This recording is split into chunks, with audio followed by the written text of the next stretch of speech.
Life changes when you see it clearly. Buddhist wisdom. You already know that worrying at 2 in the morning will not change what happens tomorrow. You already know that replaying a conversation for the 5th time will not make it end differently. You already know that one mistake does not define who you are. You know these things. And yet, you still lie awake. You still replay. You still carry that weight. This is something worth sitting with, because it reveals a truth that most of us skip past. Knowing is not enough. We collect good advice. We read the right books. We hear the right words at the right time and feel for a moment that we understand. But then life presses in. Someone says something that cuts, the body tightens, the old story starts again, and everything we knew seems to vanish. Not because it was wrong, but because it never reached the place where reactions are born. This is not a failure of intelligence. This is the distance between knowing and seeing. And it is exactly where the Buddha's teaching begins. The Buddha did not teach people what to think. He taught people how to see what is actually happening inside them, in real time, before the reaction has already taken over. In the Sabbasava Sutta, he said it plainly: freedom from the patterns that keep us suffering belongs to one who knows and sees, not to one who merely thinks or believes. And when that seeing becomes clear, life changes. Not the circumstances, not the world around you, the way you experience everything. Let me tell you something that took me a long time to understand. For years, I thought wisdom meant having better answers, better explanations for why things happen, better strategies for handling difficulty. I read, I studied, I could explain suffering in great detail, and I still suffered in the same old ways. Because wisdom, in the way the Buddha taught it, is not about explanations. It is about seeing what is actually here, directly, before the mind has time to build its version of reality. In the Mahavadala Sutta, the Venerable Mahakotthita asks the Venerable Sariputta a very simple question: how is a wise person defined? And Sariputta's answer stopped me when I first really heard it. He said, they're called wise because they understand. And what do they understand? They understand this is suffering. This is the origin of suffering. This is the cessation of suffering. This is the practice that leads to the cessation of suffering. They're called wise because they understand. That is all. Not someone who knows everything. Not someone who never feels pain. Not someone who can win every argument. Someone who understands these 4 things, directly, personally, through their own seeing. I think most of us have had at least one moment like this, when something we already knew suddenly became real. Maybe you had always known that life is short. Then someone you loved died. And life is short was no longer a phrase. It was the ground shaking beneath you. That is the kind of seeing the Buddha pointed to. Not adding new information. Seeing what was always there, but seeing it so clearly that it changes how you live. And later in the same sutta, Sariputta was asked, what is the goal of wisdom? His answer was remarkably simple: to know directly, to understand completely, and to let go. Not second-hand belief, not partial glimpses, and the willingness to release what we cling to. This is what makes wisdom so different from intelligence. Intelligence can serve any purpose. It can solve a problem, win an argument, or construct a perfect lie. It does not care about direction. Wisdom does. Wisdom looks at what is driving you, not just whether your plan will work, but where it comes from. Is this decision rooted in fear, in the need to be right, in genuine care? Intelligence asks, how do I get what I want? Wisdom asks, What is this wanting doing to me? That is not a small difference. That is the difference between a life spent chasing and a life spent understanding. There is a moment, and if you are honest, you will recognize it. When someone says something that hurts you, and before you have even finished hearing the sentence, your body has already responded. The chest tightens, the jaw clenches, heat rises, and then, a fraction of a second later, the mind arrives with its story. They have no right to say that. They are wrong. I need to defend myself. All of that, the physical reaction, the emotion, the story, happens in less than a breath. And by the time you notice any of it, you are already inside the story. You are already composing your response. You are already certain about what the other person meant, what they intended, what kind of person they are. This is what life looks like when you cannot see clearly, not because you are foolish, but because the process is so fast, so automatic, that you never see it happening. You only see the result. I am angry. They are wrong. This is unfair. And you take that result as the complete truth. The Buddha understood this process with extraordinary precision. In the Sabbasava Sutta, he taught that when we direct our attention carelessly, without looking at the root of things, the habits that cause suffering arise and grow stronger. But when we direct attention wisely, those habits do not arise, and the ones already present begin to fade. The Pali word for this wise attention is yoniso manasikara, applying the mind to the root of things. It is the difference between asking, "Why is this happening to me?" which feeds the sense of being a victim, and asking, "What is actually happening right now?" which opens the door to understanding. This is not about positive thinking. The Buddha never asked anyone to pretend things were fine when they were not. He asked something much harder. Can you stay with what is actually here, the raw feeling, the discomfort, the uncertainty, without immediately jumping to a conclusion? Because the conclusion is where most of the extra suffering lives. Think about it. Someone criticizes you. The criticism might be partly true, partly unfair. That is the reality. But the mind does not stay with partly true, partly unfair. It races ahead. They have always thought this about me. Everyone probably thinks this. I will never be respected. Everything I have built is collapsing. One sentence of criticism becomes a story about the entire future. That story feels absolutely real while you are inside it. But it is not the event. It is what the mind added to the event. In the same sutta, the Buddha described what happens when the mind directs itself carelessly. It gets trapped in loops. Did I exist in the past? What was I in the past? What will I be in the future? Am I? Am I not? What am I? These are not bad questions in themselves. But when the mind chases them from a place of anxiety, it does not find answers. It finds more anxiety. And from that anxiety, it builds stories that become prisons. This is what it means to see clearly, to see the difference between the event and what the mind added to the event. Not after the fact, not 2 days later when the emotion has cooled. In the moment, while the feeling is still alive. You see, there is pain. There is a story being built on top of the pain. The pain may be real. The story needs to be examined. And something surprising happens when you can do this. The pain, when it is not wrapped in a story, is often much smaller than you expected. The criticism stung.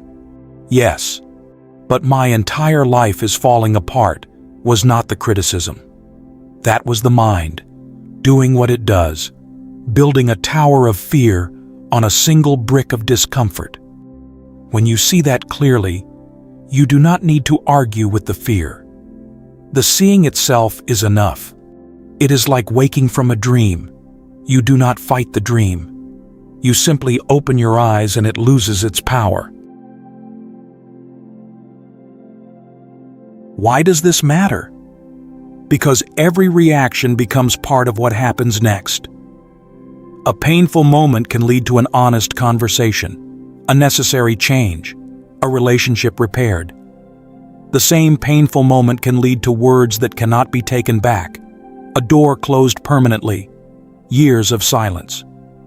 The event is the same. What we do with it creates a completely different future. The Sabbasava Sutta describes something remarkable. The Buddha did not give a single method for handling all of life's difficulties. He taught that some patterns that cause suffering need to be understood through seeing. Some need restraint, some need wise use, some need endurance, some need avoidance, some need to be actively removed, and some need to be developed through practice. 7 different approaches, because different problems require different kinds of care. This is important, because we often reduce all of life's difficulties to one approach. Push through everything, or accept everything, or fix everything. And when it does not work, we feel like we have failed. The Buddha's teaching is more honest than that. Some pain needs patience. The sutta speaks of enduring rude and unwelcome criticism, and even physical pain. Some situations need distance. The sutta explicitly includes avoiding danger and bad friends. Sometimes the wisest response is to speak. Sometimes it is to wait. Sometimes it is to walk away.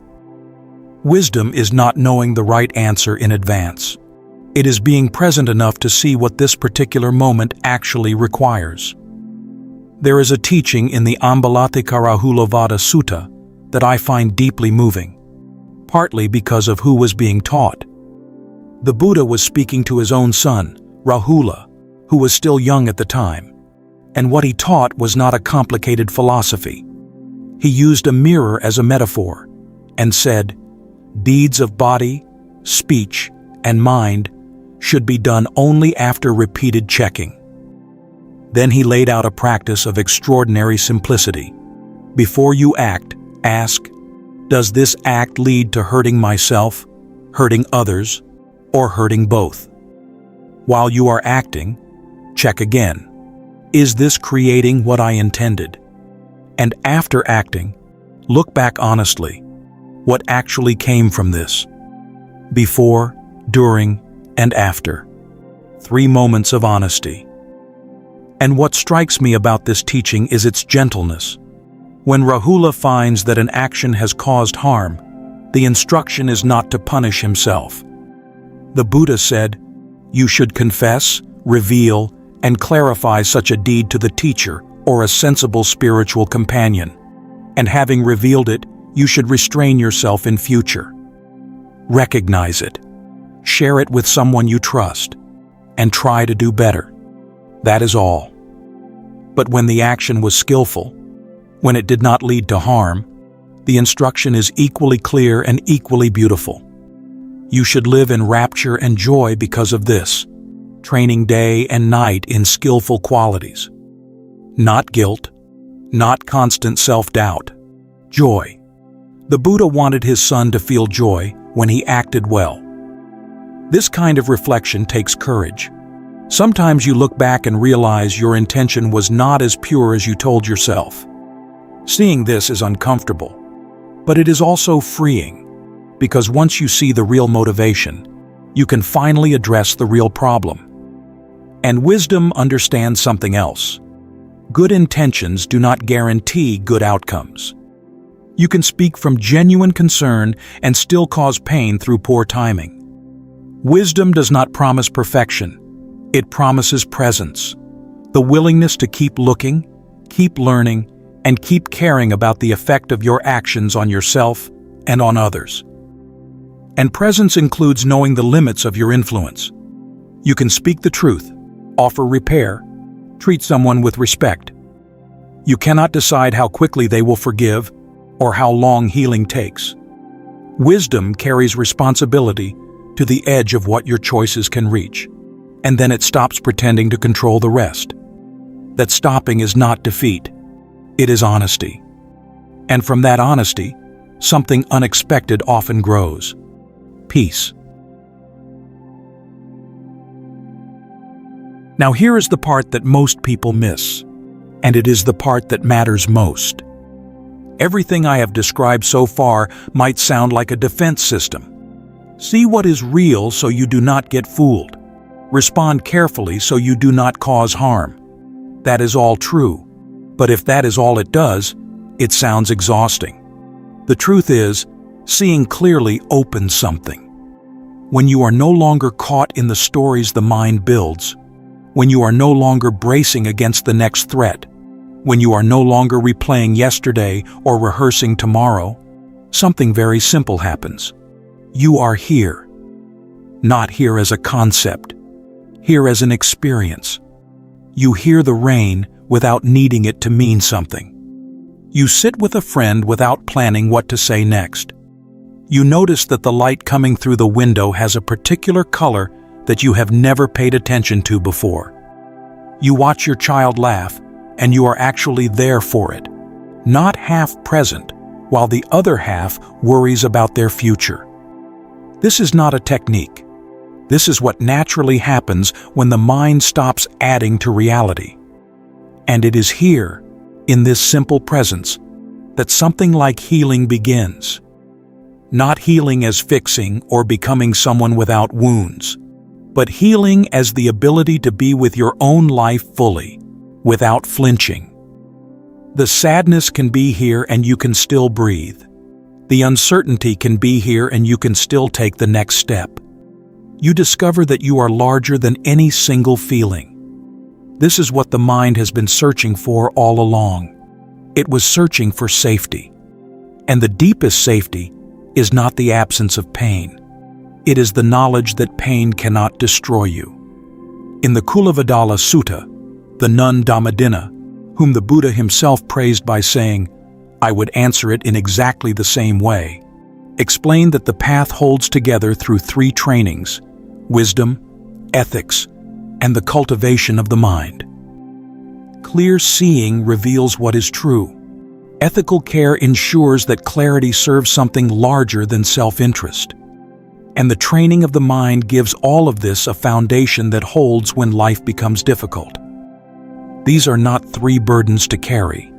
They are three ways that life becomes lighter. When you see clearly, you stop fighting phantoms. When you act with care, you stop creating problems that haunt you later. When you train the mind, you discover that peace is not something you have to achieve. It is what remains when confusion settles. And from this place, less confusion, less reactivity, less unnecessary struggle, something else naturally arises. Compassion. Not compassion as an obligation, but the natural response when you see another person caught in exactly the same patterns you recognize in yourself.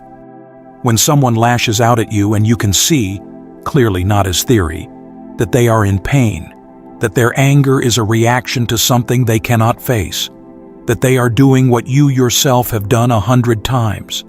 Something shifts. You do not need to force forgiveness.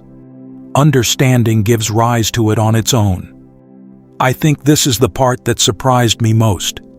I expected wisdom to make me calmer. I did not expect it to make me kinder. But when you stop fighting your own experience, you naturally stop fighting other people's. When you understand your own confusion, you recognize it in others. Not with judgment, but with something closer to tenderness. And in that understanding, something heals, not just in you, but between you and the world. Seeing clearly does not make life painless. Loss will still arrive. Uncertainty will remain. Plans will fail. But there is a difference between pain and confusion. Pain is part of being human. Confusion is what the mind adds. Fear layered on uncertainty, permanence layered on change, stories layered on silence. Seeing clearly does not remove the pain. It clears the confusion. And without the confusion, pain becomes something that can be held. It can simply be felt. And then, In its own time, it passes, because everything does. Remember what Sariputta said, that the goal of wisdom is to know directly, to understand completely, and to let go. Perhaps letting go is the most surprising of the three. We spend so much of our lives holding on, to opinions, to grudges, to the way we think things should be. Wisdom is the courage to release what no longer serves, and the clarity to know what that is. The Buddha did not teach us to escape from experience. He taught us to see it clearly.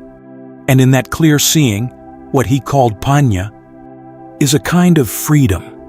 Not freedom from life, freedom inside it. You do not need to go anywhere to find this. You do not need to become anyone else. You only need to stop for a moment and look, really look, at what is happening inside you right now.